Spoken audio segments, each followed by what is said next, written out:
Hola Virgilio, Hola Virgilio, ¿cómo estás?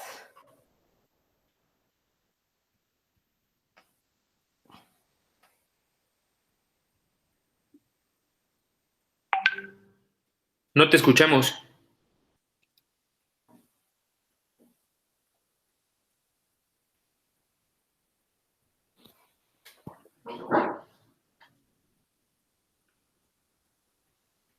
Yo tengo el papel lista solamente.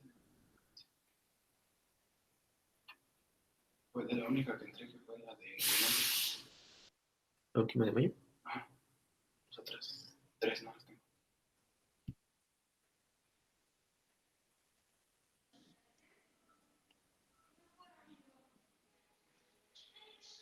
Bueno, ¿sí me escuchan?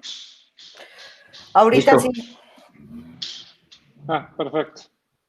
Excelente. Déjenme ver. ¿Pueden ver mi presentación? Sí. Perfecto. Excelente. Entonces ya esperamos a las 5 en punto. ¿Les parece bien? Perfecto.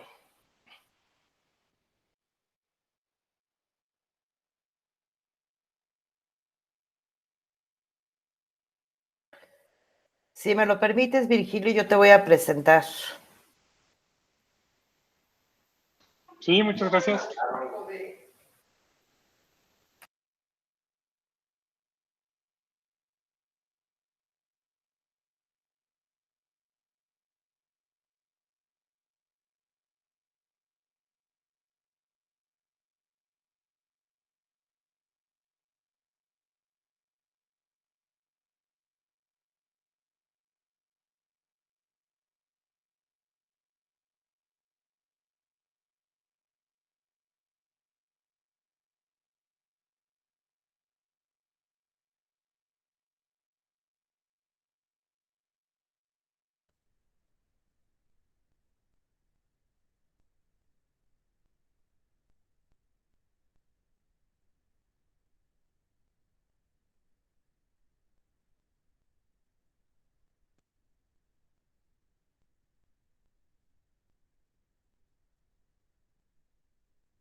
Pues si están de acuerdo, comenzamos. Yo doy la introducción y te cedo la palabra. Perfecto. Muy buenas tardes, bienvenidos a los webinars de la Universidad de Londres que hemos empezado a hacer desde el mes de mayo. Este es el tercer mes que estamos comenzando, es un mes que estamos de lujo y nuestra intención es ofertar contenido de valor para que ustedes y quienes sea que nos estén escuchando, alumnos, exalumnos o personas externas a la universidad, puedan disfrutar, y disfrutar es una palabra literal que estoy usando a propósito de este encierro, aprendiendo cosas nuevas y escuchando a los expositores que generosamente han decidido participar con nosotros. Como les decía, este es un mes de lujo. Iniciamos sin excepción alguna con nuestro maestro Virgilio García González. Voy a presentarlo a él y la sesión y espero que la disfruten y que aprendan porque el tema es de vital importancia. La plática fundamental del día de hoy es los fundamentos de las finanzas personales y algunas herramientas para mantenerlas en orden. Siento que van a recibir un golpe mortal varios aquí, Virgilio, pero ni modo, es necesario. Los golpes de repente hacen crecer. Y sobre el ponente, Virgilio García González es ingeniero químico ambiental, egresado de la Universidad Autónoma de Querétaro. Tiene además una maestría en Administración de Empresas, una MBA, como coloquialmente se dice. Con especialidad en Finanzas Corporativas por la EGADE, Escuela de Negocios. Durante más de 10 años ha trabajado en tema de química analítica y manejo de laboratorios de control de calidad e investigación. Ha dirigido equipos de trabajo multinacionales responsables de ventas de más de 50 millones de dólares anuales en los mercados farmacéuticos, ambiental, de alimentos y petróleo. Además, es un amigo de la institución y una excelente persona. Los dejo en sus manos. Por favor, disfruten. Bueno, muchas gracias, Patti, y muchas gracias a todos por conectarse a estos webinars. Me da mucho gusto tener la oportunidad de presentarles este tema que a veces son de esas cosas como que no queremos revisar tanto porque a veces nos da miedo hasta nosotros mismos ver nuestra realidad, ver cómo nos estamos manejando, pero la idea es ver algunos tips, algunas cosas de por qué es importante este tema y cómo podemos realmente nosotros hacer un buen manejo de nuestras finanzas que nos permitan, como el título dice, pues tener calma mental. Hay muchos factores externos que nos son bastante estresantes por los temas de salud actuales y la incertidumbre, pero en la medida en la que nosotros podamos tener también nuestra casa en orden, nuestras finanzas en orden, bueno, le vamos a quitar un poquito de estrés al ambiente de por sí bastante estresante en el que estamos. Voy a empezar a compartir mi presentación. Si de repente me dejo de oír, escuchan mal o dejan de ver, por favor avísenme, ¿no? Inmediatamente. Porque de repente la tecnología nos traiciona. Perfecto. Entonces, bueno, el título de la presentación es Mente sana con finanzas sanas y yo definitivamente así lo creo. Una de las cosas que más estrés nos puede dar es la parte financiera, es nuestra seguridad financiera. Es muy importante y como dicen, el dinero no compra la felicidad, sin embargo no es lo mismo llorar en el metro que en un BMW. Entonces, es importante, la parte de las finanzas son muy importantes. Para iniciar puse esta foto, para los que no lo reconozcan es el toro que está enfrente de la Bolsa de Valores de Nueva York, en Wall Street, y es un símbolo pues de lo que es la pujanza económica, ¿no? En los mercados financieros. A mí me gusta porque es importante, muestra cómo el tener finanzas sanas nos permite ser poderosos y enfrentar cualquier cosa. Quienes han podido ver la estatua en vivo saben que frente a ella hay una niña parada, una estatua de una niña que se agregó hace poco, ¿no? Al conjunto arquitectónico.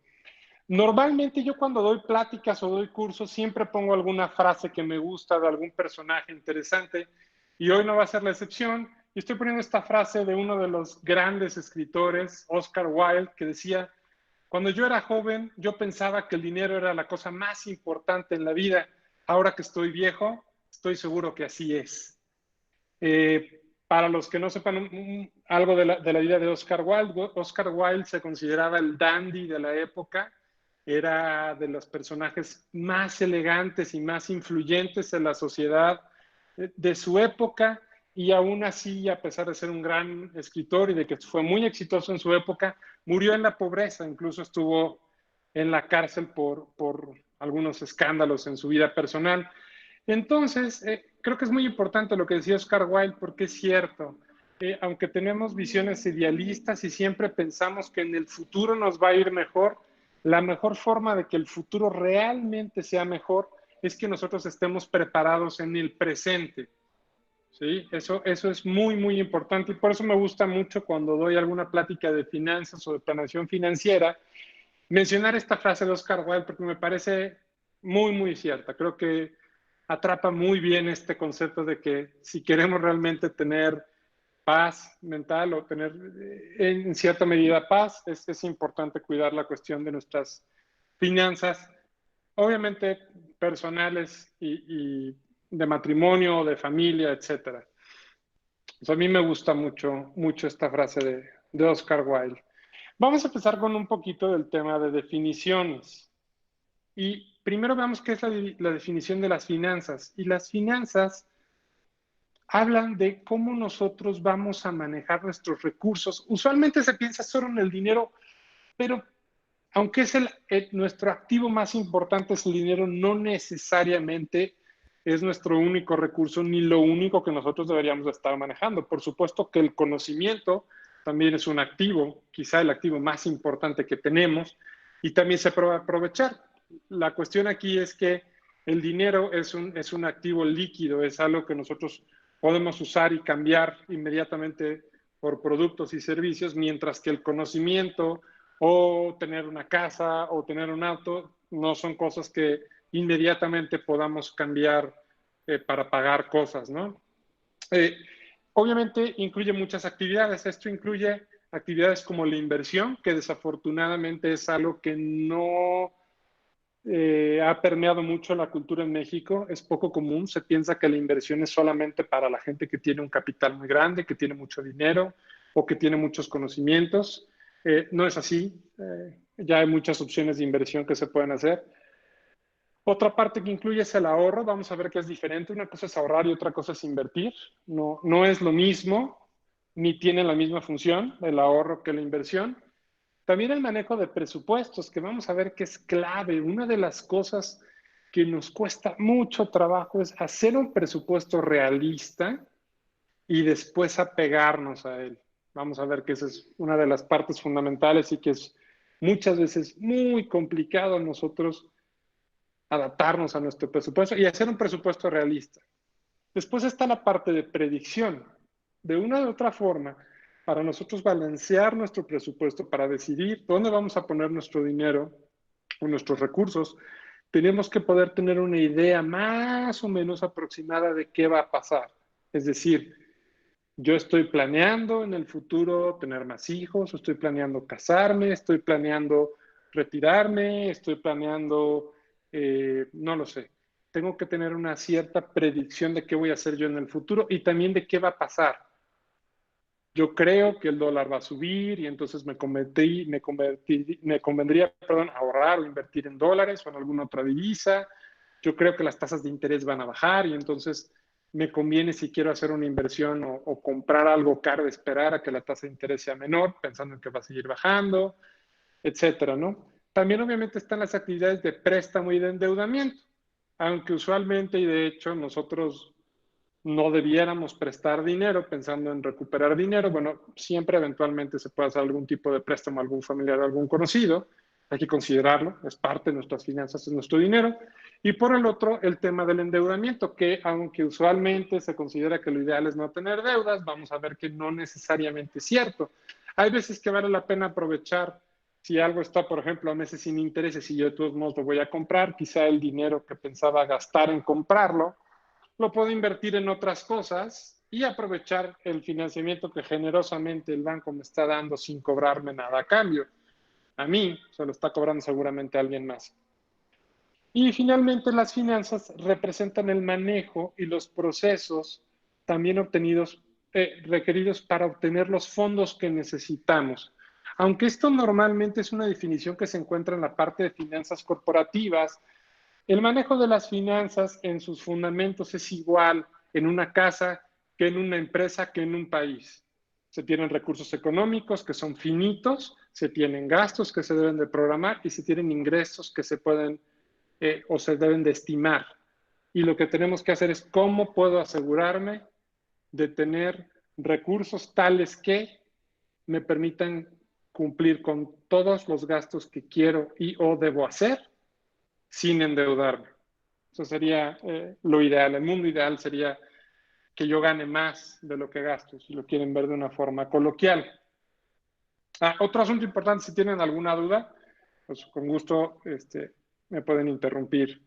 Nada más que sea por micrófono, porque como lo tengo en vista de presentación, si ponen algo en el chat, creo que no lo puedo ver. Hay tres grandes bloques o tipos de finanzas que están totalmente interrelacionadas y, como les decía, en su fundamento son lo mismo. Tenemos, digamos, en el nivel más micro, las finanzas personales. Y ya dijimos que es un proceso de planeación y manejo de los recursos, ya sea individuales o familiares, y esto incluye la generación de ingresos, planeación de gastos, ahorros, inversión, crédito, fondos de contingencias, que es un punto también importante, etcétera, ¿no? También están las finanzas corporativas. Las finanzas corporativas, aquí estamos hablando de la estructura de capital de una corporación y esto abarca el fondeo y las acciones para incrementar el valor de la compañía. Las finanzas y la economía están obviamente interrelacionadas de forma total. Hay muchas escuelas de pensamiento. Yo en lo particular me gusta más el liberalismo económico y entonces la función principal de una empresa siempre va a ser aumentar el valor de la compañía. Ese es en realidad financieramente lo que se busca. Entonces, las finanzas o el departamento de finanzas de una empresa debe de asegurar tener fondeo para que la empresa pueda realizar sus actividades de manera tal que se incremente el valor de la compañía. Obviamente, las finanzas corporativas son mucho más complejas que las finanzas personales. Se manejan montos mucho más grandes.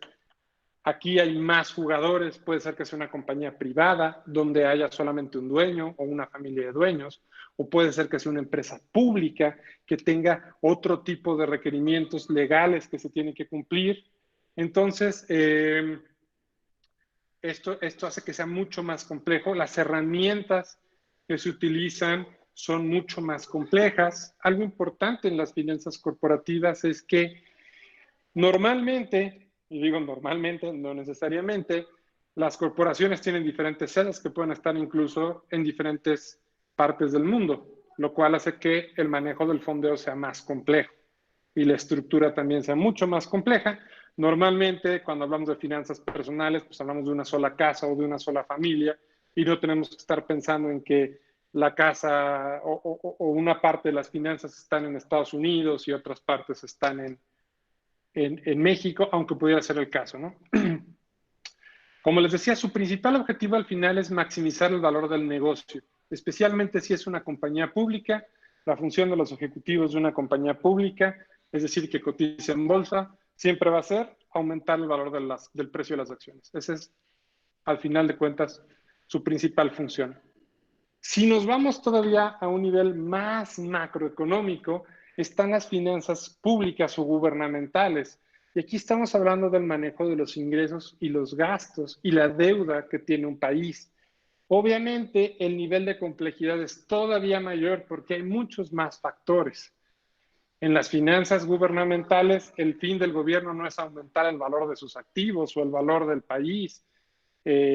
Pudiera ser parte de la estrategia reducir el riesgo país, mejorar las inversiones, pero al final de cuentas, El Estado lo que busca es mejorar el bienestar de sus ciudadanos y aunque hay indicadores que lo permiten medir de forma indirecta, es mucho más complejo. Aquí se tienen aristas mucho más complejas, no solamente puramente económicas, sino también sociales, políticas y demás. Entonces, aquí la planeación se vuelve más complicada, mucho más compleja. ¿Y aquí qué se incluye? Bueno, la planeación de los ingresos a través de tasas e impuestos federales, locales, municipales, los gastos corrientes, pagos de deuda, fondos de previsión, bonos que emite el gobierno, los fondos para contingencias, fondos para desastres, etcétera. Son ya mucho más complejas, pero si ustedes se fijan, están totalmente interrelacionadas. México es un país donde el nivel de ahorro es bajo por muchas situaciones. Una es la parte de la falta de cultura, otra es la cuestión de que los ingresos no son muchas veces suficientes para que la gente pueda tener un nivel de vida adecuado y además ahorrar. Y eso impacta las finanzas también en un momento dado por partidas y en un momento las finanzas gubernamentales. Por ejemplo, en Estados Unidos la mayoría de la gente tiene seguros. Si llega un huracán y destruye cientos de casas, el gobierno no tiene que preocuparse tanto por eso porque un alto porcentaje de las personas que se destruyó su casa están aseguradas y las compañías de seguros les van a pagar. Aquí en México o en otros países donde no hay esa cultura de seguros, no es así. Se destruyen 500 casas, es altamente probable que el gobierno tenga que invertir recursos para poder ayudar a esas personas a recuperar sus casas o a tener donde vivir. Y eso hace que entonces estén íntimamente interrelacionadas, igual con las corporaciones. Si las empresas les va mal, recortan personal o disminuyen sueldos, y también si dejan de generar ingresos, dejan de pagar impuestos y es todo un ciclo. Entonces, al final de cuentas, los tres tipos de finanzas están íntimamente interrelacionados y por eso tenemos que cuidarlas todas.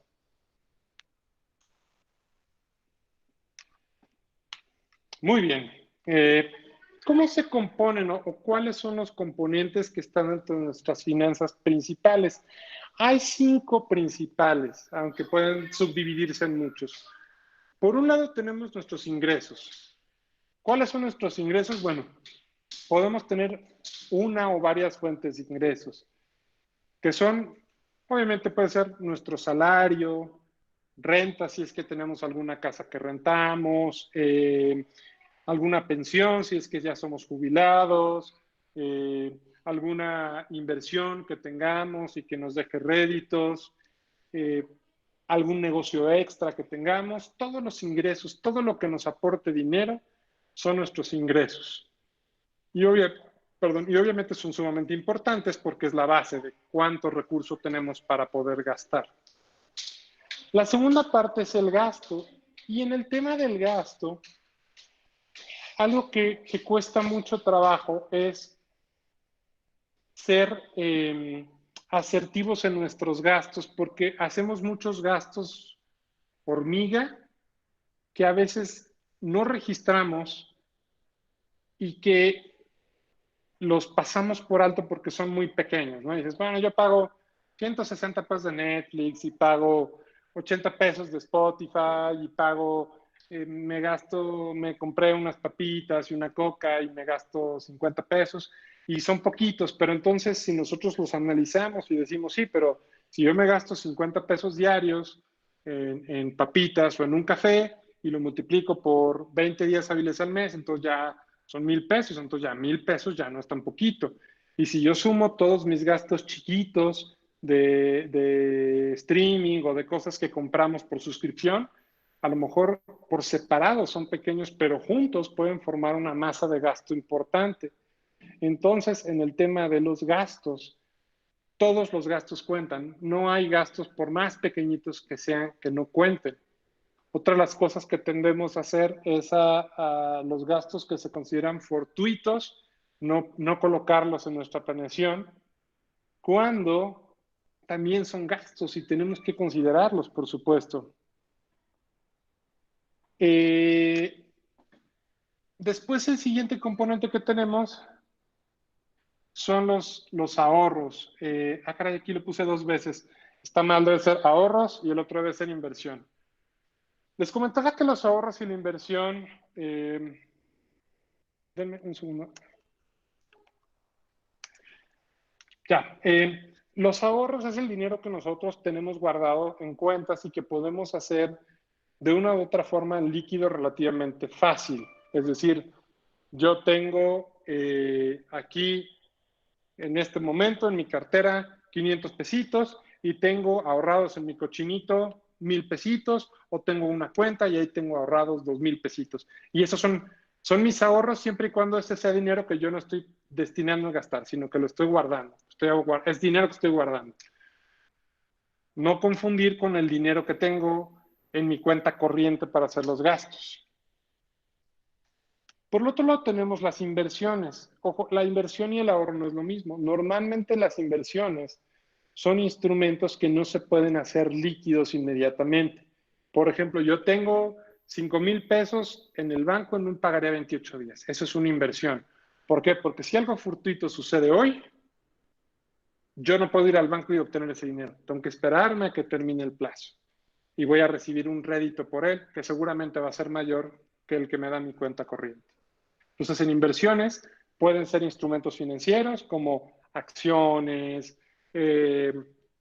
pagarés a 28 días, puede ser algún bien que yo rente, por ejemplo, un carro que yo ponga de Uber, todo eso se pueden considerar inversiones. Y por último están los seguros, que hay de muchos tipos. Como les decía, no es muy común la cultura del seguro en México, pero son muy importantes. Es un componente muy importante porque cuando veamos que en el presupuesto tenemos que tener un fondo de contingencias, el seguro nos ayuda a mitigar muchos de los fondos de contingencias. Por ejemplo, todos podemos enfermarnos. Nosotros tendríamos que considerar en nuestro fondo de contingencia una cantidad X para atendernos si es que nos enfermamos o sufrimos un accidente. Si yo tengo un seguro de gastos médicos mayores, la cantidad de dinero que tengo que tener en el fondo de contingencia es menor. ¿Por qué? Porque una hospitalización probablemente me la cubre el seguro, porque un accidente probablemente me lo cubre el seguro, una operación me la cubre el seguro. Si yo no tengo seguro por alguna razón, entonces mi fondo tiene que ser más grande, porque la cantidad de dinero que voy a necesitar eventualmente va a ser mucho mayor. Entonces, mientras más seguros tengamos, más protegidos estamos. Y eso también aplica si estamos pensando en el futuro, en el retiro, por ejemplo, ¿no? Pues esos serían en general los componentes que tenemos en las finanzas personales. No sé si hay alguna duda hasta ahorita.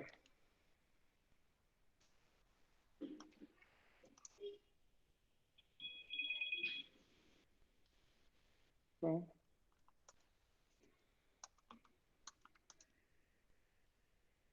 ¿No?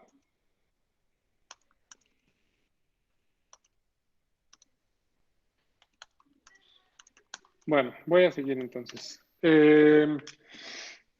Entonces, bueno, ya entrando a los factores que afectan nuestras finanzas, nosotros tenemos grupos de factores internos y externos que afectan nuestras finanzas. Pueden ser cambios en nuestros ingresos, algunos, por ejemplo, yo que trabajo en temas que tienen que ver con manejo de ventas, una parte de mi ingreso es variable. Eso obviamente hace que mi planeación financiera sea más compleja, porque yo tengo que planear de preferencia con el dinero que tengo seguro, a menos de que esté con un alto factor de seguridad, pensando en que voy a cobrar el 100% de mis ingresos, ¿no? Hay que considerar también cuáles son nuestros gastos fijos, renta, hipoteca, colegiatura, etcétera. Yo puedo tener varios gastos que son fijos y que forzosamente necesito hacer y que los puedo programar. Yo sé que tengo que pagar X cantidad de mi seguro de auto o que tengo que pagar X cantidad de alguna clase extra que tenga, etcétera. También están las inversiones. Las inversiones obviamente pueden ser de renta fija o de renta variable y eso hace que puede ser que mis utilidades sean variables. Si yo soy un gran inversionista o invierto, tengo muchas inversiones y mi único ingreso o la mayor parte de mi ingreso son los réditos de esas inversiones, obviamente, pues los tengo que considerar con mucho cuidado en mi planeación cuáles son los réditos que espero, cómo voy a diversificar mis inversiones para asegurar que puedo mantener un cierto nivel de ingreso. Y finalmente los seguros, ¿no? Como les decía, no hay tanta cultura de los seguros y eso nos afecta de forma importante porque nosotros necesitamos manejar seguros y además necesitamos ver que conforme avanza nuestra edad algunos seguros van a ser más caros. ¿Por qué? Porque nosotros vamos siendo más costosos. Es decir, por ejemplo, los seguros de gastos médicos mayores, conforme son más caros, conforme yo voy volviéndome más viejo, por ejemplo, ¿no? Sí. Entonces, creo que algo le pasó a mi presentación. Déjenme volverla a poner. Denme un segundo. Me está fallando el internet. ¿Cuánto es? Ok. Entonces, bueno, aprovecho para preguntarles nuevamente si tienen alguna duda hasta este momento, en lo que logro que mi computadora vuelva a presentar la presentación.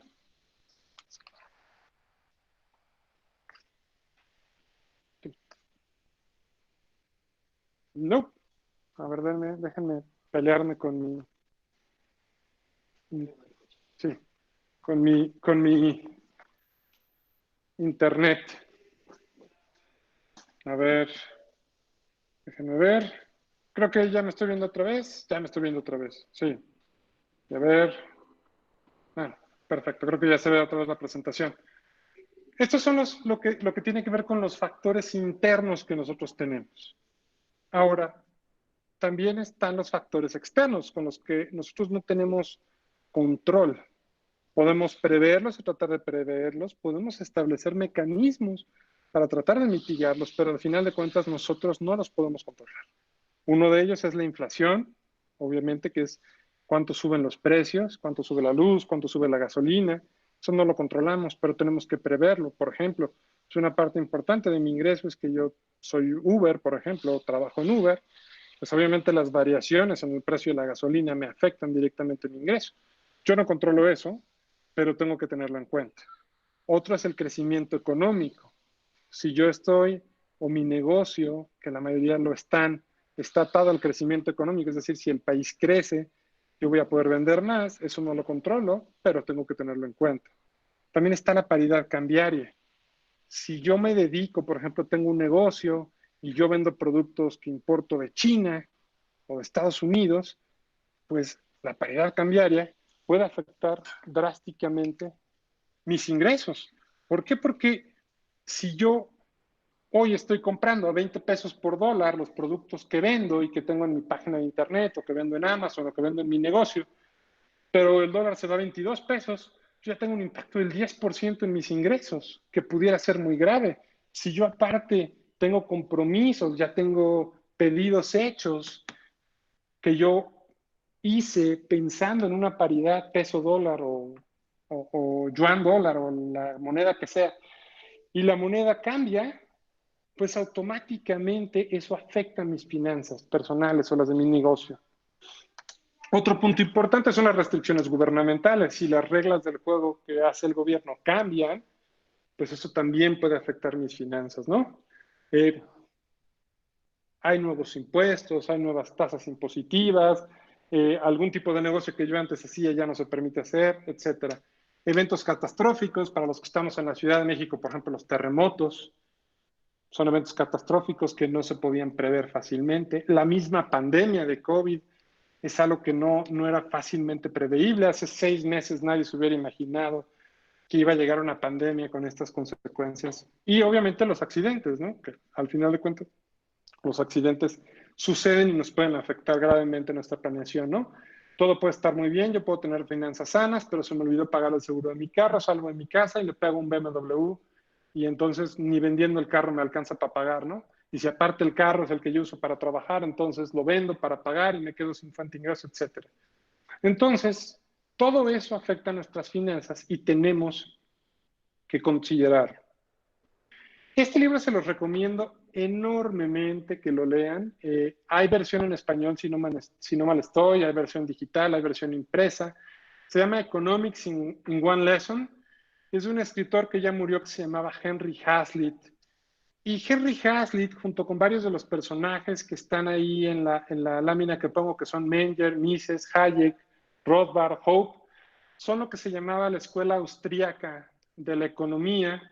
Se considera un tipo de pensamiento económico heterodoxo, pero es muy interesante porque a partir de la crisis del 2008 empezó a retomar fuerza la forma de pensar de la escuela austríaca. Vale mucho la pena el libro, no es muy grande y es muy fácil de entender, les digo, está en inglés y en español, y les voy a spoilear la parte esencial del libro, que es cuál es la lección.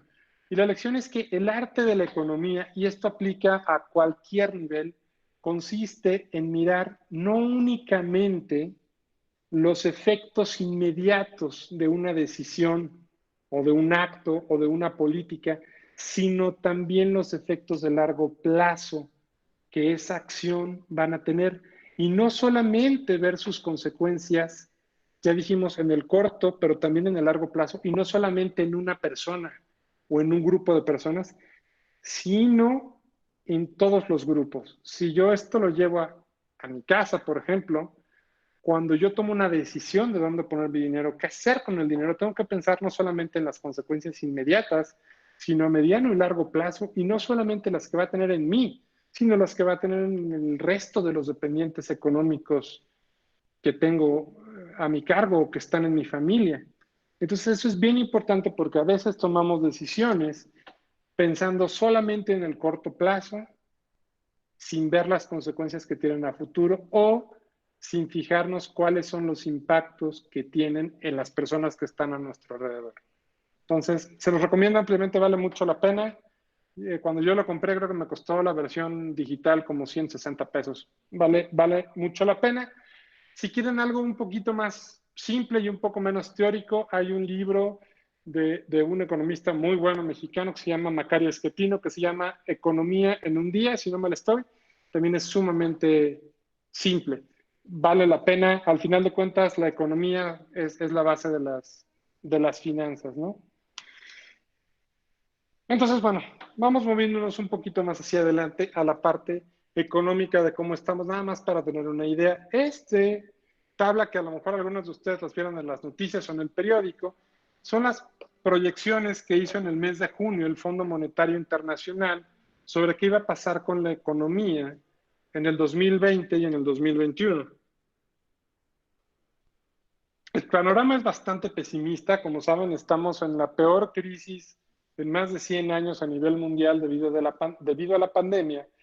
Y si nosotros vemos el caso particular de México, nuestra economía decreció 0.3% en el 2019, es decir, no veníamos precisamente en la mejor forma. Se espera que la caída de la economía en México en 2020 sea del 10.5% y que haya un ligero rebote en el 2021 con un crecimiento del 3.3%. Entonces, eso hace que vayamos a tener que ser muy creativos y muy cautelosos con nuestros dineros porque la situación económica a nivel mundial es compleja.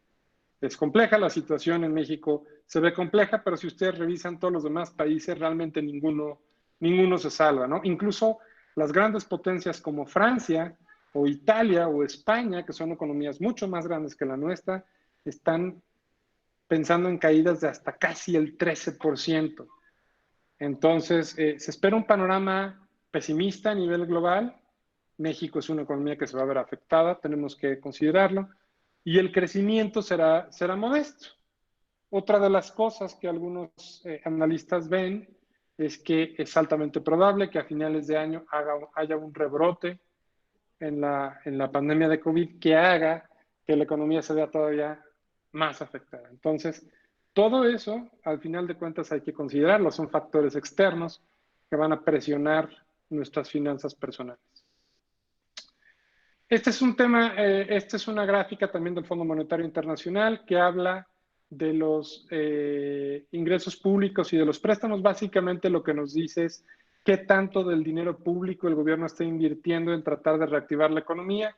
Y nuevamente México está en el sótano. Es el país, de hecho, de los que está en la lista, es de los que menos está invirtiendo como proporción de su Producto Interno Bruto, lo que nos habla de que el gobierno no va a ser el salvador de la economía esta vez, ¿no? Sino que van a ser los privados. Pero no todo es malo, ¿no? Ante este panorama negativo, muchas instituciones o empresas han puesto en marcha algunos programas de apoyo. Algunos bancos están permitiendo a las personas diferir el pago de sus créditos, hipotecarios o tarjetas de créditos, quita de intereses, algunos beneficios por pago anticipado, y es bien importante que conozcamos esos beneficios y los aprovechemos. Siempre vale la pena, aunque nosotros probablemente digan, pues yo no necesito diferir mis pagos, bueno, aprovechémoslo. Si no tiene un costo financiero para nosotros, a lo mejor vale más la pena.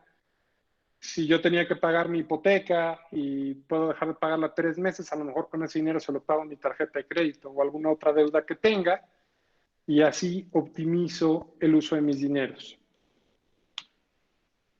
Este es un cuadro que me gusta mucho de Kubert, que es a mí cuando me llega el recibo de la luz o hago mi revisión de mis gastos en el mes, me pongo más o menos así, pensando en qué voy a hacer para pagar, ¿no? Y aquí viene otra vez la parte de la importancia de no tener sorpresas. Si yo tengo mi presupuesto y conozco mis gastos, no debería de suceder nada que me hiciera sorprenderme de esa manera. Y bueno, como dice el asunto, ¿cómo mantener la calma entonces? Si el panorama es muy complejo, ¿no? Muy complejo. Bueno, el primer tip es hay que aprovechar los planes de apoyo de las diferentes entidades financieras. Si tenemos esa posibilidad, tomémosla. Tomémosla, pero aprovechemos el dinero que nos estamos dejando de gastar o que estamos dejando de pagarle a los bancos en pagar otras cosas o en ahorrarlo o en invertirlo. No pensemos en ese dinero como que es, ay, qué buena onda, ya no tengo que pagar la hipoteca, entonces pues con esa lanita pues no podemos irnos de viaje porque no hay viajes ahorita, pero vamos a comprar una tele nueva. O vamos a gastar en un celular nuevo o en alguna cosa nueva, aprovechando que ahorita hay ofertas. Tengan mucho cuidado. Si estamos utilizando los apoyos financieros, hagámoslo sabiamente y usemos ese dinero, porque al final es dinero que vamos a tener que pagar, nada más adelante. Aprovechemos eso para pagar otras deudas o hacer otros gastos u otras inversiones que nos permitan estar mejor preparados para este tema que estamos ahorita viendo, ¿no? de importante incertidumbre. Otro asunto importante, no hacer compras innecesarias. Por ahí hace unos días me mandaron un meme que decía, no sé lo que estás pensando, pero no necesitas comprar nada de Amazon, cierra el internet. Y es cierto, en estos momentos de encierro muchas veces tendemos a comprar cosas que pudieran ser innecesarias. Procuremos no hacerlo. El entorno es complejo y tenemos que ser muy asertivos en el manejo de nuestros dineros. Es importante también tener un manejo y un control de nuestras compras a crédito. Las compras a meses sin intereses son muy buenas, pero muchas veces nos hacen gastar de más. Como les decía hace un rato, dices, ay, pues mira, esta cosa cuesta 4,000 pesos, pero pues a 24 meses sin intereses, pues voy a pagar bien poquito al mes. Y sí, y es el poquito de esa cosa, más el poquito de otra, más el poquito de otra, más el poquito de otra, y cuando ves, resulta que tienes que pagar 5, 6, 7, 8, 9, 10, 15,000 pesos en total de meses sin intereses. Entonces se hace una bola de nieve enorme. Usualmente las compras a meses sin intereses las hacemos con una tarjeta de crédito que tiene un pago mínimo. Pues muchas veces es a meses sin intereses, pero yo pago el pago mínimo y entonces ya no fue a meses sin intereses, porque si yo no la pago, la mensualidad, entonces ya entra eso al revolvente y eso ya genera intereses. ¿Ok? Entonces es bien importante mantener un control de todo lo que compramos a crédito. Eso es muy importante. Segundo, si tiene excedentes, procure ahorrarlos o invertirlos o pagar deuda. No hay que gastárnoslo. Todos tenemos esa tendencia, ¿no? Ay, me sobraron 500 pesos esta quincena. Pues estaría padre comprar X o Y cosa. No, hay que procurar ahorrar, especialmente en este momento. En este momento la economía no es muy incierta porque si ya las cifras de los estimados que les mostré fueran fijas y ya sabemos exactamente cuánto va a caer la economía y más o menos cuánto va a crecer, podríamos tomarnos ciertas libertades. Pero en un ambiente tan incierto como en el que estamos, no sabemos lo que pueda pasar. Entonces es importante, si tenemos excedentes, ahorrarlos. Otra de las cosas, no tomar decisiones apresuradas, especialmente en lo que tiene que ver con dineros. Es bien importante tener la cabeza fría a la hora de tomar decisiones y analizarlas bien. Si la decisión representa mucho dinero o es muy importante, es mejor tomarse tiempo para revisarla.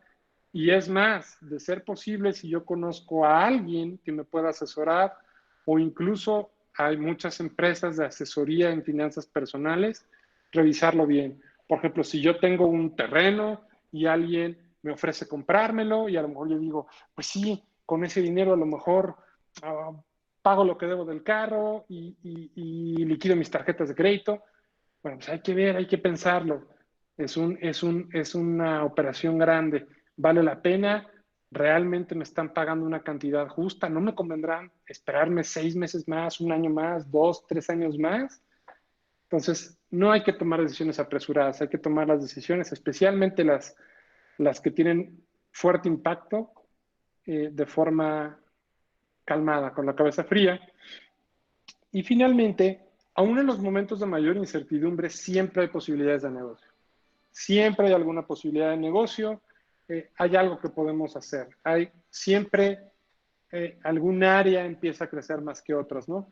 Mucha gente, por ejemplo, que ha tenido problemas con esto de la pandemia, se ha puesto a hacer cubrebocas, ¿no? O a diseñar cubrebocas o caretas, o gente, yo en donde vivo, muchas personas están aprovechando que están en cuarentena y venden pasteles o venden gelatinas y los venden en la cuadra. O sea, siempre, buscándole, siempre hay nichos de oportunidad, siempre hay posibilidad de hacer algo de negocio. Nada más es cuestión de estar atento y estar dispuesto a tomar también ciertos riesgos. Y bueno, para mantener finanzas sanas, lo primero que tenemos que tener son nuestros objetivos financieros personales o familiares bien establecidos. Si los objetivos no están bien establecidos, toda la planeación no tiene mucho sentido. No va a ser realista. Tenemos realmente que tener establecidos bien los objetivos. Yo recuerdo alguna vez en la maestría, uno de mis maestros de finanzas corporativas nos decía que él había hecho su plan para retirarse y que de acuerdo a sus cuentas y a lo que él ganaba y la forma en la que esperaba vivir, él tenía que morirse a más tardar a los 75 años. Si se moría de más de 75 años ya no le alcanzaba el dinero. Entonces, bueno, pues él tenía sus objetivos. Decía, no me puedo volver a casar, no puedo tener más hijos y no me puedo morir en más de 75 años para que las cuentas me den. Entonces, bueno, nosotros tenemos que establecer nuestros objetivos y estar muy claro en las premisas sobre las que los estamos basando. Hay que hacer un análisis de todos nuestros ingresos fijos y variables y de todos nuestros gastos, por más pequeños que sean. Una vez que tenemos ese análisis, ya podemos hacer un plan financiero y ya que lo tenemos, viene la parte más difícil, que es apegarnos al plan. Decía, si no me estoy, Winston Churchill, que sabiduría es conocer lo que hay que hacer, pero virtud es hacerlo. Hacer el plan es retador, pero muchas veces es más difícil apegarnos al plan que hacerlo como tal. Y finalmente, bueno, siempre hay que buscar pagar las deudas lo antes posible, sí, solo si me genera ahorros. Si yo tengo algo pagado a meses sin intereses y tengo seguros mis ingresos durante todos los meses que dure esa deuda, a lo mejor no me conviene pagarla anticipado, no me está costando pagarla diferida, ¿no? Si esto me genera ahorro, sí me conviene. Si yo tengo la posibilidad de liquidar mi tarjeta de crédito en mi revolvente, que sí me genera altos intereses, pues obviamente me conviene meter el dinero ahí, ¿no? Incluso me conviene más meterlo ahí que invertirlo. Me va a dejar, voy a gastar más en intereses en el revolvente que lo que podría dejarme un pagaré o algún otro instrumento de inversión. ¿Cómo establecer los objetivos financieros? Bueno, esto es fundamental, es la base de toda nuestra planeación. Y hay un modelo que se llama SMARTER, que es un acrónimo, está en inglés, no me gustan tanto los anglicismos, pero bueno, es como se le conoce. Normalmente se le conoce como SMART, que es inteligente. En algunos lados le agregan una R de más, a mí me gusta con la R de más, y ahorita vamos a ver cuáles son los componentes. Este tipo de objetivos aplican para cualquier objetivo que queramos establecernos. Aquí estamos pensando en finanzas, pero van a ver que aplica para cualquier cosa. Entonces, ahorita vamos a entrar a la metodología SMARTER, pero antes de eso tenemos que preguntarnos, ¿qué es lo que realmente quiero? ¿Qué es lo que quiero? ¿A dónde quiero llegar? ¿Dónde quiero estar? ¿Cómo me veo? Luego, ¿cómo sé que lo que yo quería lo realicé? Y luego, ¿cómo le voy a dar seguimiento? Un ejemplo, no, yo quisiera retirarme joven y poder viajar. Eso no es un objetivo. Eso es un sueño, pero no es un objetivo. Porque retirarme joven, ¿eso qué significa? A los 50, a los 60, a los 70, a los 75, a los 80. ¿Quiero viajar? ¿A dónde? ¿Cuántas veces? ¿Con quién? ¿Quiero viajar en un Airbnb o quiero viajar en un hotel de gran turismo? ¿Quiero viajar de mochilazo? ¿Quiero viajar en primera clase? Los objetivos tienen que ser cuantificables, porque si no, no puedo saber si lo logré. La gente que dice, quiero tener una buena vida, pues a lo mejor, ¿cómo sabes si la tienes o no la tienes, no? Y también, obviamente, ¿cómo le damos seguimiento? Pues tiene que haber formas de poder ver qué también vamos conduciéndonos hacia nuestros objetivos para saber si los objetivos son reales o hay que modificarlos. Entonces, esta es la parte del SMARTER. Entonces, lo primero que tiene que tener un objetivo es que tiene que ser específico. Tenemos que poder escribirlo y tiene que ser bien, bien específico. Les digo, no son sueños, es un objetivo, tiene que ser bien específico. La segunda parte es que tiene que ser medible, tiene que ser cuantificable. Un objetivo, especialmente un objetivo que tiene que ver con finanzas, tiene que poder medirse. Tiene que ser lograble, porque si yo dijera mi objetivo es tener la fortuna de Bill Gates, pues no quiero decir que sea imposible, pero es bastante improbable, ¿no? Ahora, una de las cosas es que mientras más retador sea el objetivo, puede tener un doble efecto. Puede ser que sea algo muy motivador para mí, pero también puede ser algo que me vuelva pesimista, ¿no? La gente que dice, yo quiero ser rico a los 30 años, ¿no? Y termino la carrera a los 23, consigue un trabajo que pues, no son muy bien pagados cuando uno recién egresa, y se deprime, ¿no? Y dice, no, voy a ser pobre toda mi vida. Pues no es así. Lo que pasa es que te pusiste un objetivo irrealizable o que no era lograble en el time frame que tú pusiste. Otra de las cosas es que el objetivo tiene que ser relevante. Si yo voy a hacer un plan financiero y voy a hacer todo el esfuerzo que requiere, no va a ser para decir, mi objetivo financiero es asegurar que siempre voy a tener dinero para pagar Netflix todos los meses y que no me falte. Pues no es un objetivo relevante como para que valga la pena hacer todo lo que requiere, todo el esfuerzo que requiere una operación financiera. Tiene que ser un objetivo relevante. Al final de cuentas, los objetivos también tienen que motivarme, ¿no? Otra de las cosas es que tiene que tener un plazo de tiempo. No solamente es decir, yo quiero lograr esto, sino que lo quiero lograr para esta fecha.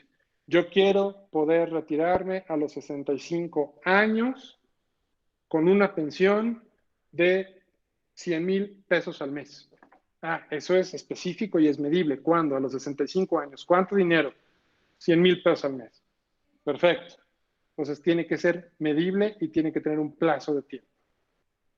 Y finalmente la R que yo le agrego es que el resultado tiene que ser real, tiene que ser tangible, tiene que ser algo, o sea, lograr, por ejemplo, mi tranquilidad financiera. Eso no es un resultado real, ¿no? Tiene que ser un resultado que tenga un sentido también para mí y para mi familia, si estamos hablando de finanzas saludables, ¿no? Y de finanzas familiares. Algunos tips para establecer los objetivos, hay muchos, pueden encontrar en internet, incluso ejemplos de planes financieros y de objetivos financieros. Yo les doy 3 tips muy simples. El primero es, hay que tener objetivos de largo plazo, como terminar de pagar una hipoteca, salir de deudas o tener un retiro anticipado, pero también hay que tener objetivos de corto plazo, metas cortas. ¿Por qué? Porque cuando nosotros llegamos a una meta siempre es muy motivante. Si las metas son de muy largo plazo nada más, puede ser que vayamos perdiendo el interés en el plan y dejemos de lado la disciplina. Entonces hay que tener objetivos de corto plazo, como decir, voy a reducir mis gastos en 5% y eso lo voy a destinar a ahorro. O quiero darme un gusto, quiero cambiar mi iPhone, sale el nuevo iPhone en septiembre y quiero regalármelo de cumpleaños. O quiero dejar de usar tarjetas de crédito. O ya no quiero tener 20 tarjetas de crédito, ahora solo quiero tener 5. Ese tipo de metas cortas, tratar de tener no solamente objetivos de muy largo plazo, sino también objetivos de mediano y de corto plazo. Y finalmente establecer prioridades. Sabemos que aunque lo ideal sería que lográramos todos nuestros objetivos, es probable que tengamos que sacrificar en el camino algunos. Por eso tenemos que priorizarlos. ¿Cuáles son mis prioridades? ¿Liquidar mi casa o hacer el viaje de mis sueños? No hay respuestas correctas, es la que sea más importante para mí. Yo quiero hacer el viaje de mis sueños, porque es mi sueño y a mí me importa eso más que asegurar que pago mi casa. Es perfectamente válido. Yo lo que tengo que hacer es tener priorizados cuáles son mis objetivos. A mí me gustó mucho esta caricatura, porque el plan financiero es la base de un manejo adecuado de nuestros recursos y a todos nos gusta soñar y a todos nos gustan las ganancias rápidas, pero tenemos que tener la mente fría, ¿no? Aquí el analista financiero le está diciendo a la persona, mire, le traje un nuevo plan financiero donde un 25% de su dinero lo vamos a poner en acciones, 30% en bonos, 5% en cash y la otra mitad en esquemas locos para volverse rico, ¿no? Que ya me dijeron que invierta 1,000 pesos y me van a pagar 10,000 a fin de año, los esquemas Ponzi, todo ese tipo de esquemas hay que tener mucho cuidado. Si los intereses que paga una inversión son exageradamente más altos que lo que paga un banco, algo debe estar mal o el riesgo es muy alto.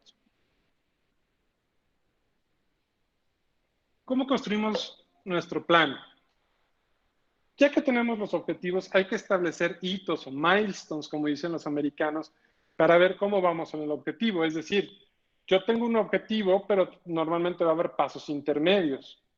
Si yo tengo 10 tarjetas de crédito y uno de mis objetivos es en 5 años ya no tener más que una, va a haber más, va a haber hitos, ¿no? Pagar la tarjeta de American Express, liquidar la de Banamex, liquidar la de HSBC, etcétera, ¿no? Establezca hitos en su plan. Eso es importante. Hay que identificar, como ya vimos, todos los gastos sin importar los pequeños o irrelevantes que parezcan. Hay varias formas de que nosotros podamos hacer esa identificación de gastos.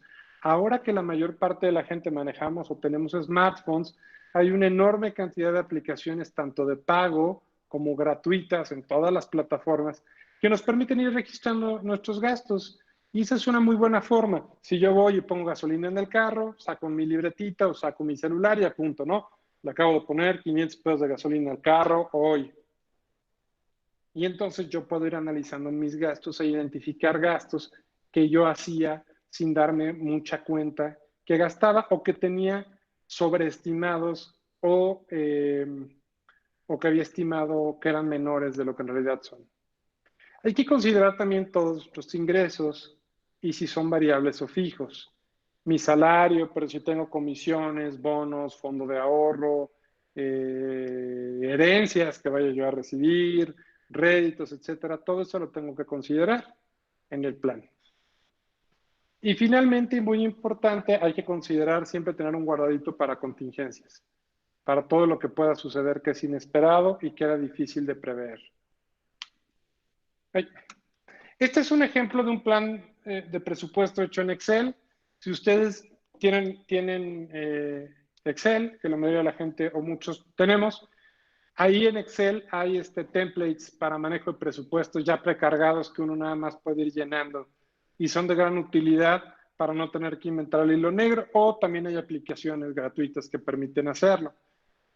Entonces, en nuestro presupuesto familiar nosotros tenemos un resumen de todo lo que gastamos, ¿no? Si se fijan, tenemos el total de ingresos mensuales, el total de gastos y cuánto nos queda, ¿no? Y entonces aquí nos dice, por ejemplo, en esta familia se gasta el 91% de sus ingresos. Si planeó bien, eso quiere decir que ese 9% lo puede utilizar para pagar deuda o por alguna otra actividad. Si el plan está mal, puede ser que al final de mes se dé cuenta que ya se gastó el 100% del ingreso y todavía tiene cosas por pagar. ¿Ok? ¿Cuáles son las partes más importantes? Tener listas de ingresos y de egresos, donde pongamos todo. Si hay varios integrantes de la familia, es bueno hacer una separación para tener una mejor visibilidad. ¿Cuáles son los ingresos de papá? ¿Cuáles son los ingresos de mamá? Si vive ahí el abuelito y también aporta, pues todos los que aportan ahí, ¿no? Y también todos los gastos por rubros, en vivienda, alimentos, créditos, transportes, mascotas si las tenemos, ahorros, ocio. Esa parte de ocio también es importante. Es un gasto y es totalmente válido e importante hacerlo, pero hay que registrarlo. Cuánto me gasto en el cine, cuánto me gasto en cenas en la casa, porque ya no se puede salir, o en el teatro, o en las vacaciones. Es importante tener la previsión de gastos, ¿sí? Y bueno, esta parte a mí me gusta mucho hacer este tipo de cosas porque sabemos que una cosa es lo que planeamos y otra cosa es la realidad. Entonces, un punto importante es que vale mucho la pena, especialmente cuando estamos empezando con nuestra planeación financiera, tener los gastos previstos y luego compararlos con los gastos reales para ver si la planeación que estamos haciendo es realista. Es decir, yo preví que me iba a gastar 400 pesos de luz, pero me estoy gastando 500. Pues ahí hay un diferencial. Tengo que revisar si lo estimé mal o hubo algo especial este mes que hizo que yo gastara más. El gas, el agua, el teléfono, todos los rubros, compararlos para ver dónde sí estoy teniendo las estimaciones o las previsiones correctas y en cuáles me estoy quedando corto o me estoy quedando por arriba. ¿Ok? La parte más difícil, como les decía, es siempre apegarse al presupuesto. Yo lo veo, es muy difícil. Hay otro libro que les recomiendo que no tiene que ver con finanzas, sino con la forma en la que tomamos decisiones, que se llama Predictably Irrational, de un escritor israelí que se llama Dan Ariely. Si pueden leerlo, léanlo. Creo que también está en español. Vale muchísimo la pena porque una de las cosas que nos dice Dan Ariely, que se ha dedicado a estudiar la forma en la que tomamos las decisiones los seres humanos, es que no somos seres racionales. Muchas de las decisiones que nosotros tomamos no son racionales, no las estamos tomando realmente basados en la razón, sino basados en el sentimiento. Y eso tenemos que considerarlo.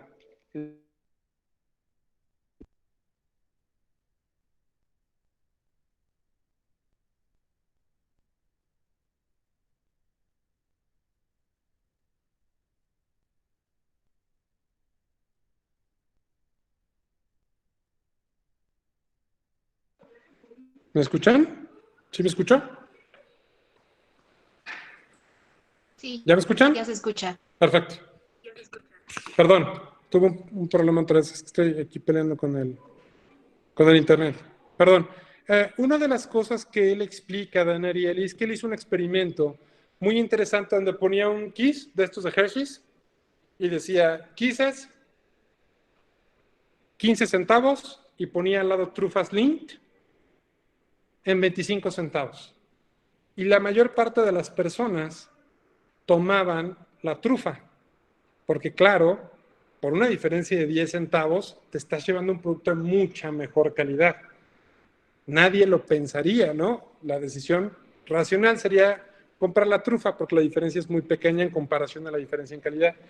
Entonces él repetía el experimento, ¿ok? Y ponía quises gratis y trufas linked a 10 centavos. Y entonces las proporciones se invertían y el 70% de las personas preferían tomar el quiz que era gratis. Si ustedes se fijan, la decisión racional debería seguir siendo la trufa, porque por 10 centavos sigues teniendo un producto de mucha mayor calidad, pero el cerebro nos traiciona y no tomamos esa decisión de forma racional. Nos vamos por lo que es gratis, aún cuando dando un poquito más tengamos algo de mejor calidad. Entonces, léanlo, vale mucho la pena el libro. Entonces, apegarse al plan es difícil porque muchas veces no somos tan racionales como creemos. Otra cosa que hay que tomar en cuenta es que el plan es un documento vivo, es un documento que tenemos que estar constantemente revisando y actualizando porque las condiciones cambian. Nuestros ingresos cambian, nuestros gastos cambian, los factores externos cambian, tenemos que estarlo trabajando. Aparte, esperamos ir cumpliendo varios de nuestros objetivos y conforme los vamos cumpliendo, iremos añadiendo otros. El presupuesto puede ser súper detallado o muy genérico. No importa, no hay fórmulas establecidas o vamos, no hay un tipo que funcione mejor que otro. No hay un, como dicen los americanos, no hay un one size fits all. Todos somos diferentes. Lo ideal es que el plan nos tiene que ayudar a lograr gastar menos de lo que ganamos, pagar nuestras deudas, tener nuestro fondo de contingencias y ahorrar para el futuro. A grosso modo, si nuestro plan logra eso, es un buen plan. Otra de las cosas es que nuestro presupuesto debe permitirnos gastar nuestros fondos de preferencia a mediano plazo o incluso a largo plazo. Hacer un plan solo para el mes que entra, pues es mucho esfuerzo para solo un mes. Lo ideal es hacerlo al menos 6 meses. Es decir, hacer nuestras predicciones de los próximos 6 meses para que realmente valga la pena hacer todo lo que implica el plan, ¿no? Hay que utilizar la tecnología. Hay muchas aplicaciones que nos pueden ayudar a registrar y a tener en control nuestros gastos. Ahora, si no nos gusta la tecnología, se vale. Hay sistemas muy simples. Hay gente que tiene sus sobres amarillos y ahí dicen, este sobre está lo del teléfono, 700 pesos, teléfono, y lo guarda. Y colegiatura, 5,000 pesos, y le pone y lo guarda y así. Es perfectamente válido. Lo importante es que nos sea útil. No tiene que ser fancy, no tiene que ser digital, complejo. No, lo que nos sirva a nosotros. Una libreta me sirve, está perfecto. Una aplicación me sirve más, está perfecto. Esta caricatura también me gustó mucho, que está la familia Fernández y le dice, hasta ahorita todo bien, tenemos nuestro presupuesto bien balanceado, excepto por la comida, la ropa y nuestra casa. Entonces, a mí me da mucha risa porque es cierto, a veces cuando hacemos los planes, buscando que los números nos den, dejamos inconsciente o conscientemente cosas fuera. Y entonces así no sirve. Si yo dejo gastos fuera, pues la planeación no sirve. Tengo que ser asertivo y consciente de mis gastos y de mis ingresos para que realmente el plan que yo construya realmente sirva y me sea útil. Pagar las deudas duele, pero el tener muchas deudas puede ser uno de los principales obstáculos para lograr tener unas finanzas sanas. Las deudas, cuando nosotros contraemos una deuda, partimos del supuesto de que nuestros ingresos se van a mantener iguales o van a crecer hacia el futuro, lo cual, especialmente mientras más largo se va haciendo el plazo, pudiera no ser cierto. Las situaciones, como lo vimos con este tema del COVID, pueden cambiar de la noche a la mañana. Entonces, mientras menos deudas tengamos, es mejor. Siempre va a ser mucho más sano.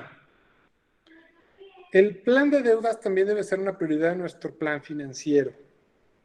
es importante, como vimos, siempre considerar lo que tiene que ver con el pago de deudas y de preferencia evitar hacer solo el pago mínimo. Si ustedes se fijan, cuando estamos en una situación en donde solo pagamos los mínimos, a veces tardamos literalmente años en liquidar nuestras deudas. Y se van volviendo bolas de nieve. Nosotros debíamos 5,000 pesos y pagamos cada mes el pago mínimo y pasan 2 años, 3 años, 4 años. Hay tarjetas donde se pueden tardar hasta 5 años pagando el mínimo sin gastar nada más para pagar el crédito principal. Entonces, eviten hacerlo el pago mínimo. Son créditos muy caros, especialmente lo que son tarjetas de crédito. Es un crédito muy alto. Si ustedes revisan el costo anual total de sus tarjetas, muchas están por arriba del 100%. Entonces, evitar hacer pagos mínimos. Siempre hay que procurar pagar un poquito más, mientras más mejor. Y conforme vaya liquidando sus deudas, evite contraer nuevas deudas, porque esa es otra de las cosas que muchas veces hacemos. Ya liquidamos el refrigerador. Y ahora vamos a cambiar la secadora. Ya liquidamos el carro, vamos a comprar otro. Entonces, si realmente no es necesario y no se tiene que hacer, si ya logramos pagar una deuda, hay que evitar contraer otra si no es necesario. Esta también me da mucha risa, es del mismo caricaturista que dice, pues mira, ya logramos pagar todo lo que debíamos y salvar para el futuro, siempre y cuando evitemos el presente, ¿no? Y eso también a veces nos pasa cuando hacemos la planeación financiera. Hay veces que partimos del hecho de que no vamos a gastar nada o de que no vamos a gastar nada en ocio, lo cual es irreal. No nos vamos a comprar zapatos. Es imposible, ¿no? Entonces, cuando hagamos la planeación, nuevamente hay que ser muy asertivos y muy realistas en lo que estamos planeando, ¿no? Este es otro ejemplo de cómo llevar un control de nuestras deudas, ¿no? Listar todas las deudas que tenemos, cuánto es el total que le debemos, cuánto es el pago mínimo que tengo que hacer. Y aquí viene lo importante. ¿Cuánto más podría yo pagar basado en el dinero que tengo de mi presupuesto? ¿Cuánto yo podría destinar para pagar más del mínimo? De modo tal que pueda liquidar la deuda antes. Y también cuánto me falta para acabar de pagar. Esto nos ayuda mucho porque así nosotros podemos tener un mejor control de qué deudas tenemos y cuándo las vamos a acabar de pagar, ¿no? De forma cuantitativa. Algunos tips para reducir deudas. Mercado Libre, segunda mano, hay muchas plataformas donde podemos vender cosas que ya no usamos. Muchas veces tenemos cosas que para nosotros ya son inútiles porque no las queremos o las sustituimos por otras y las almacenamos. Probablemente nos van a pagar una fracción de lo que pagamos por ellas, pero eso quizás sea más que tenerlo empolvándose en un closet o en algún lugar. Entonces, si tiene objetos que ya no utilice y que ya no queremos usarlos, pues busquemos la forma de venderlos y usar ese dinero no para comprar cosas nuevas, sino para pagar deudas. Si podemos, busquemos fuentes extras de ingreso que nos permitan pagar más rápidamente nuestras deudas. No sé, si tengo más tiempo libre porque ahorita estoy trabajando desde mi casa, pues voy a buscar la forma de dar clases de matemáticas a niños de preparatoria, 1 hora diaria y que me paguen X cantidad de dinero, y así voy juntando dinero, ya sea para pagar deudas o para algún otro objetivo, ¿no? O me gusta mucho tejer, voy a tejer bufandas y las voy a vender, o no sé. Siempre vale la pena buscar mayores fuentes extras. Acuérdense que nosotros tenemos la parte del gasto y la parte del ingreso, y lo ideal siempre es reducir el gasto y aumentar el ingreso. Hay que estar revisando frecuentemente nuestros presupuestos para buscar áreas donde podamos recortar.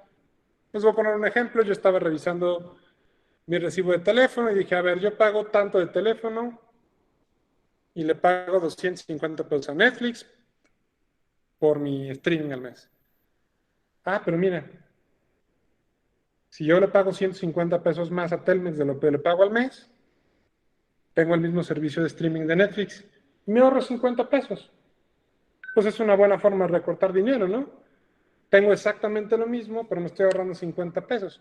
¿Es poquito? Sí, pero probablemente si yo me pongo a rascarle, no sean 50, sean 200, 300, 400 pesos, todo suma. Entonces, revisemos siempre dónde podemos recortar gastos. Otro asunto en esta parte de recortar gastos es que a veces, nuevamente, no somos muy racionales. Por ejemplo, decimos, es que a mí me gusta ir a comprar el súper en tal tienda. Les voy a poner un ejemplo personal. Las mochilas de mis hijas. Cada año en verano hay que comprar nuevas mochilas para el siguiente año escolar. Una opción es ir al centro. Ir al centro de la ciudad, hay muchos lugares para comprar mochilas y son a buen precio, más barato que un Liverpool, por ejemplo, o que un Walmart. Sí, pero para ir al centro hay que pagar segundo piso del periférico, más la gasolina, más el estacionamiento. Si yo sumo esos gastos, ya me salió más caro que comprárselas en el Liverpool, que me queda a 5 minutos. Entonces, es importante que no caigamos en falsos ahorros. Tenemos que ser muy objetivos en la forma en la que revisamos dónde gastamos nuestros dineros y tratar de recortar lo más que podamos en gastos innecesarios que no nos aporten nada. Otro ejemplo aquí en este tema de los gastos innecesarios, con las tarjetas de crédito. Los bancos han sido muy buenos para posicionar tarjetas de crédito cada vez vendiéndolas de niveles más altas o más VIP, tarjetas oro, platino, titanio, que cobran obviamente anualidades más grandes porque dan muchos beneficios. Hay que sentarnos a revisar y decir, ¿realmente uso todos esos beneficios? ¿Realmente vale la pena pagar tanto de anualidad para que me dé entrada a los salones VIP si yo casi no viajo? ¿O vale la pena que me den ascensos en tal aerolínea, pero yo nunca viajo en esa aerolínea? Entonces hay que tener cuidado. Puede ser que estemos gastando dinero en cosas que tienen beneficios, pero que realmente no nos dan un beneficio a nosotros, porque no los usamos. Eso es muy importante. Y bueno, ya por último, como conclusión, una de las mejores formas de mantenerlos tranquilos en esta contingencia, pero en general en cualquier momento, es tener un plan financiero. Siempre la certidumbre de lo que va a pasar, aunque sea negativo, es mejor que la incertidumbre. Mi mamá, si alguno de ustedes la conocen, no me dejará mentir. A mí me mandaban varias veces al director cuando estaba en la primaria y me portaba mal. Y me daba más miedo los minutos que estaba afuera de la oficina del director esperando que me recibiera para ver qué me iba a decir, que el regaño en realidad. Y el regaño muchas veces te decían, no lo vuelvas a hacer. Pero el tiempo de incertidumbre de saber qué iba a pasar, qué te iba a decir, es mucho peor. Entonces, en cualquier momento es mejor saber, si nuestras finanzas no están sanas, es mejor saberlo que vivir con incertidumbre. Siempre va a ser mucho mejor. Eso nos da tranquilidad y nos permite tomar decisiones. Otra cosa es que hay que apegarnos al plan. Sí o sí. Hay que apegarnos al plan. Hay que hacer un plan y apegarnos a él. Hay que aprovechar beneficios temporales que nos permitan reducir nuestras deudas y aumentar nuestros ahorros. Y finalmente, la disciplina. La disciplina siempre... Hay una frase que más o menos así dice que la disciplina y el trabajo constante siempre vencerán a la capacidad, es decir, o a la inteligencia.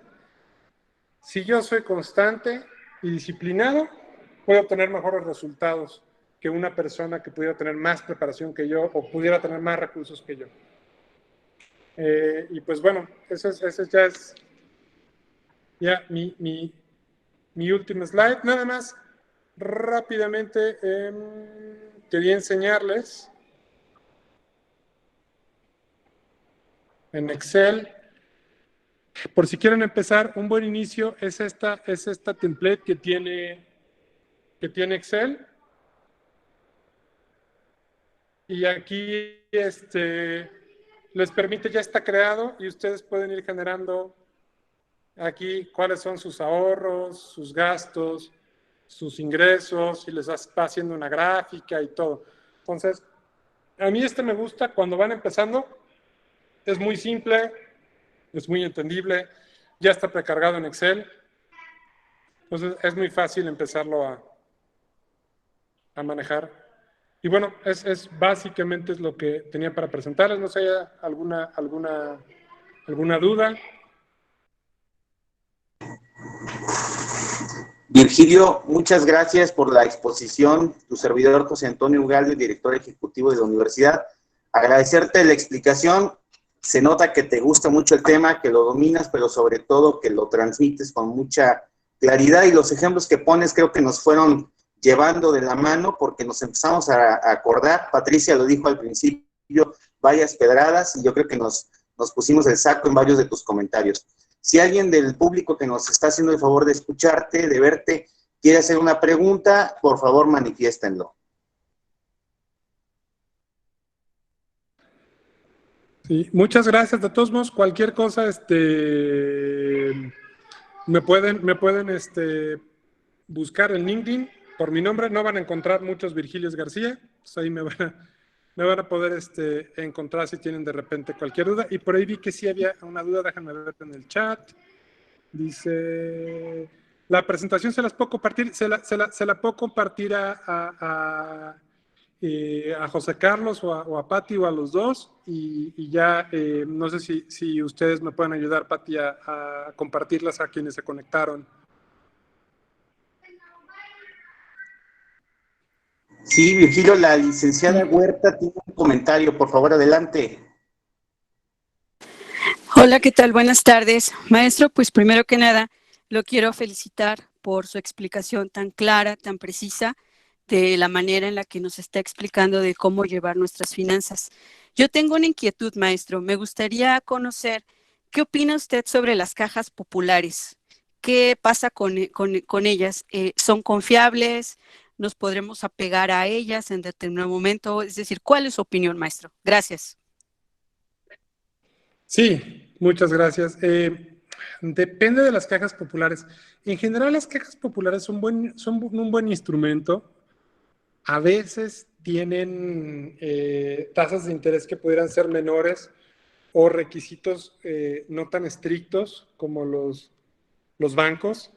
Entonces, para tomar crédito son una buena opción. Sin embargo, para invertir dinero, el tema es que al no ser un banco, no hay tantas protecciones para el ahorro de las personas como si lo hay en un banco. Probablemente han escuchado que Banco FAMSA quebró, se declaró en bancarrota. Entonces, por ejemplo, los ahorradores de Banco FAMSA, el IPAB, que es el Instituto de Apoyo al Ahorro Bancario, les garantiza hasta 2,5 millones de pesos a los ahorradores. Cualquier persona que tuviera ahorrados hasta 2,5 millones de pesos están respaldados por el IPAB, no van a perder su dinero. Si tienen más de 2,5 millones de pesos, el remanente dependerá de la venta de los activos y la liquidación del banco y de los diferentes pagos que haya dependiendo de la ley de bancarrota. En las cajas populares no se tiene esa protección. Entonces, si algo pasa con la caja popular y desaparece o quiebra, el riesgo es mucho mayor para los ahorradores. Entonces, hay que tener mucho cuidado, A mí, en lo personal, no me encantan las cajas de ahorro, a menos de que sean cajas que tengan mucho tiempo en el mercado, pero aún así, por ejemplo, la Caja Libertad está en serios problemas financieros, ¿no? En este momento, que es una de las que más años tenía.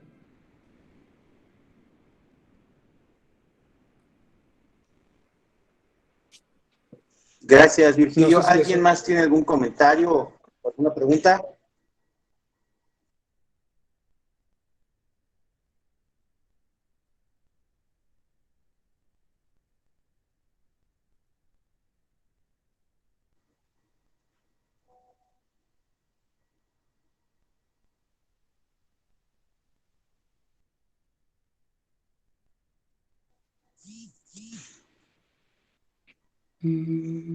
Creo que, bueno, en el chat creo que no.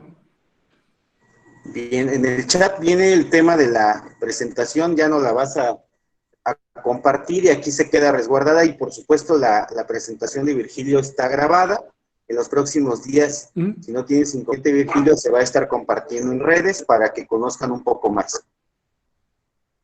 Sí, sin ningún problema, les digo, yo paso la presentación a PDF porque utilizo para mis presentaciones una aplicación de Mac, entonces paso las diapositivas a PDF y se las mando para que puedan compartirlas con cualquier persona que le puedan ser de utilidad. Sí. Bien, si ya no hay comentarios o dudas, recordarles que hoy comenzamos con esta ponencia que va enmarcada dentro del seguimiento que hace Educación Continua. Ya saben que estamos a sus órdenes. Este tema de finanzas, pues sin duda es muy oportuno, va de la mano y seguramente nos podrás seguir colaborando, Virgilio. Siempre agradecemos tu disposición y pues estén pendientes del inicio de nuevos diplomados, cursos y talleres de la universidad. Y veo que estuvieron por ahí un par de directores de carrera, entonces vamos a transmitir esta información, Virgilio, de nueva cuenta. Muchísimas gracias. Les mandamos un abrazo fuerte a todos. Si quieres comentar algo final, Virgilio. Sí, pues nuevamente, gracias a todos, gracias a Pati, a Ivonne, por la oportunidad de platicar con ustedes y bueno, con mucho gusto ya habrá otras oportunidades para platicar, ya sea de algún otro tema de finanzas o de alguna otra materia que podamos o que pueda aportarles algo que les sea de utilidad. Muchas gracias, maestro. Y ya para despedirnos, recordarles que el próximo miércoles tenemos otra conferencia muy importante también, como la de hoy, que tiene que ver con este tema de mensajes de embajadores de paz. Está con nosotros un grande de estos temas, que es Odino Fascia, que estuvo nominado al Premio Nobel de la Paz. Entonces los esperamos, por favor regístrense. Recuerden que si asisten a estas conferencias van a tener una constancia de la universidad. Muchas gracias a todos y hasta luego. Hasta luego. Gracias.